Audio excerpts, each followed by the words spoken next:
અને આ સાથે વાત કરીશું ખેડાના રઢુમાં ખનીજ માફિયાએ બનાવેલા પુલ તોડ્યા અને પછી તંત્ર દ્વારા કાર્યવાહી કરવામાં આવી।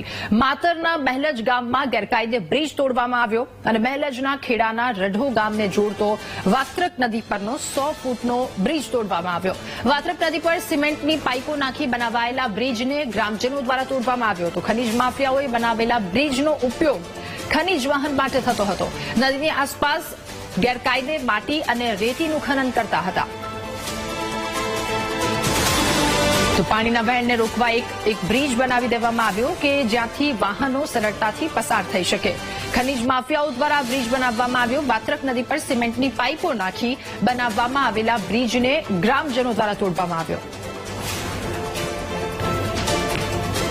ખેડા જિલ્લાની અંદર રઢુ ખાતે જ્યારે બ્રિજ તોડવામાં આવ્યો ત્યારે સમગ્ર માફિયા લોકો કે જેમાં ફફડાટ ફેલાયો હતો અને ત્યારબાદ ખેડા જિલ્લા વહીવટી તંત્રએ સમગ્ર નદી કાંઠા વિસ્તારના ગામોની અંદર તપાસ કરાઈ અને તપાસ કરાયા બાદ જો બ્રિજ હોય તે બ્રિજને તોડી નાખવા માટે સૂચનાઓ આપવામાં આવી। આપ જોઈ શકો છો અહીંયા માતર તાલુકાના મહેલજનો આ બ્રિજ કે જે ગ્રામજનોએ 10 થી 12 ગામના લોકોના સહકારથી બનાવવામાં આવ્યો હતો।